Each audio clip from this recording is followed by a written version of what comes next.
Un mot qui provoque la polémique au sein de la classe politique, notamment à gauche, le mot de submersion et ce sentiment de submersion migratoire évoqué par le Premier ministre François Bayrou. Est-ce qu'il a franchi la ligne rouge avec ces mots ? Oui, parce que c'est pas qu'un mot, c'est quelque chose de particulièrement grave. Submersion migratoire, ce sont des propos tout simplement racistes. C'est une insulte à nos valeurs, à ce que nous sommes. Et je ne comprends pas qu'un Premier ministre puisse avoir ces mots-là. C'est aussi une insulte à tous ceux qui ont fait front républicain pour éviter d'avoir notamment M. Bardella comme Premier ministre. Aujourd'hui, on a son perroquet. Donc ça, c'est particulièrement inquiétant. Cette extrême droitisation du gouvernement, à la tête du gouvernement, oui, est inquiétant. Et moi, j'attends à ce que François Bayrou revienne sur ces mots et revienne publiquement.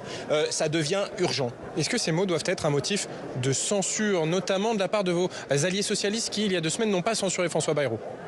Mais vous savez, nous les écologistes, on a effectivement voté la censure la dernière fois. J'avais fait une intervention dans les déclarations du Premier ministre. Il y avait effectivement la question budgétaire, mais pour moi la question budgétaire, elle se règle à l'Assemblée, au Sénat. Mais la vraie raison pour moi de la censure était justement à la fois le fait de reprendre les mêmes, exactement les mêmes que le gouvernement Barnier, avec un peu plus à droite, encore un peu plus à droite, avec un Bruno Retailleau qui a eu des propos extrêmement durs également. Et donc cette censure, pour moi, c'est déjà aussi la censure d'un gouvernement qui est né en totale rupture, en tout cas, avec ce que demandent réellement les Françaises et les Français. Alors en tout cas, ces mots provoquent un coup de froid. Certains parlent de suspension des négociations entre les socialistes et le gouvernement sur le budget. On a entendu la porte-parole du gouvernement qui dit attention ne pas prendre en otage justement le budget en s'indignant sur ces mots de submersion. Est-ce que cette réponse du gouvernement, c'est une manière de rajouter un peu de tension ? C'est le mot de prise d'otage ? Il y a toujours cette manière de renverser la responsabilité. Qui est responsable ? Qui a prononcé ces mots ? C'est le Premier ministre. Qui est inflexible ? Qui ne veut pas avoir de compromis ? On a fait des propositions, nous les écologistes, depuis le début, sur la question écologique, mais pas que. Le résultat, c'est un budget d'austérité comme jamais nous avons eu dans ce pays, qui va avoir des effets néfastes et terribles. Alors on nous renvoie au budget de 2026, mais moi je dis bon courage avec un budget austéritaire de cette manière-là. Les lendemains vont être très difficiles. En tout cas, il y a une négociation cruciale qui commence demain au sein de la commission mixte paritaire entre députés et sénateurs. Sur quel point la gauche doit appuyer, quelle victoire elle peut arracher dans la négociation de ce budget ? Quels sont les points primordiaux ? Déjà à dire qu'on travaille à l'envers, parce que ces victoires, on aurait déjà dû, et ces compromis, on aurait déjà dû les avoir justement dans les discussions ici au Sénat, et on ne les a pas obtenus. Alors on verra sur quoi les choses vont bouger en CMP.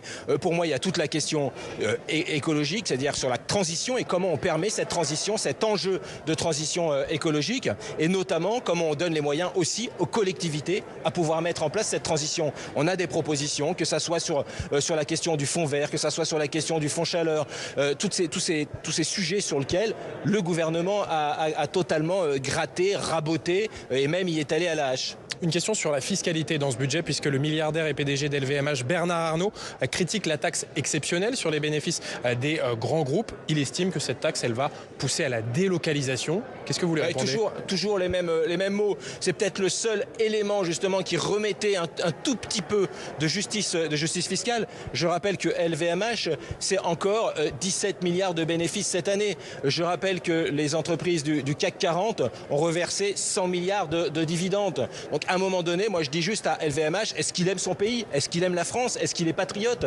Et donc si c'est le cas, il faut qu'il participe. Il faut qu'il participe à l'effort national. Une dernière question, est-ce que c'est le moment de taxer ces grands groupes alors qu'on a quand même un ralentissement économique et puis une crise industrielle avec des plans sociaux ? D'ailleurs, vous allez poser une question sur ce sujet au gouvernement. Alors, il ne faut pas tout mélanger, justement. Je le disais, le CAC 40 se porte bien et les entreprises du CAC 40 se portent bien.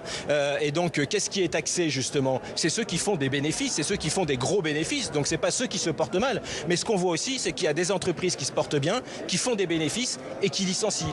Et l'exemple de Michelin, par exemple.